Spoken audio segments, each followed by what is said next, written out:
નમસ્કાર, આપ જોઈ રહ્યા છો સેન્ટ્રલ ભારત ન્યૂઝ। બનાસકાંઠા ડીસા ખાતે ગરીબ કલ્યાણ મેળો યોજાયો। ગરીબ કલ્યાણ મેળામાં માનનીય મુખ્યમંત્રી શ્રી ભૂપેન્દ્રભાઈ પટેલ બનાસની ધરતી પર પધાર્યા હતા, જેમાં સીએમ ભૂપેન્દ્ર પટેલનું પુષ્પ ભરેલા બુકેથી સ્વાગત કરવામાં આવ્યું હતું। જ્યારે બનાસકાંઠાની પરિસ્થિતિ ધ્યાનમાં લઈને 633 કરોડના ખર્ચે પાણી પુરવઠા વિભાગની વિવિધ યોજનાઓનું લોકાર્પણ રાજ્યના સીએમ ભૂપેન્દ્રભાઈ પટેલની ઉપસ્થિતિમાં કરવામાં આવ્યું હતું। નર્મદાની વિવિધ યોજનાઓ બનાસકાંઠાના 156 ગામ સુધી પાણી પહોંચે તે માટે પાણી પુરવઠા વિભાગ દ્વારા પહોંચાડવામાં આવ્યું હતું।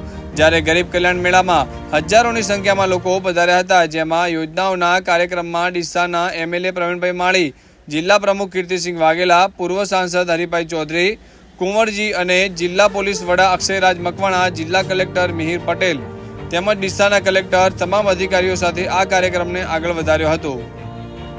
કાર્યક્રમમાં દીપક પ્રગટાવીને શોભા વધારી હતી। ત્યારબાદ ઈ લોકાર્પણ માનનીય મુખ્યમંત્રી શ્રી ભૂપેન્દ્રભાઈ પટેલના વરદ હસ્તે કરાયું હતું। ત્યારબાદ ગરીબ કલ્યાણ મેળામાં ભૂપેન્દ્રભાઈ પટેલના વરદ હસ્તે લોકોને, બહેનોને, દીકરીઓને સહાય રૂપે ચેક અર્પણ તેમજ ટૂલ્સ, ખેતીવાડી સામગ્રી, machinery, civil class, beauty parlour kit, દીકરી લગ્ન યોજના તેમજ ઘર બાંધકામની મંજૂરી અને સહાયતા કરવામાં આવી હતી।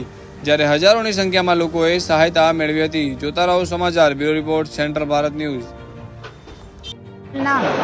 વિછોદર ગામ અમને સરકારી મકાન બનાવવાની મંજૂરી આપી છે। તે રૂપિયા આવશે, એક હપ્તો આવ્યો 37,000નો અને બીજા થોડા આવશે, અમે મકાન બનાવશું। આજે મારા બાબલાને વિદેશ અભ્યાસ જવા માટે રૂપિયા 15 લાખની સરકારશ્રી તરફથી વિદેશ અભ્યાસની લોન આપવામાં આવી છે। તે બદલ અમે સરકારશ્રીનો ખૂબ ખૂબ આભાર માનીએ છીએ।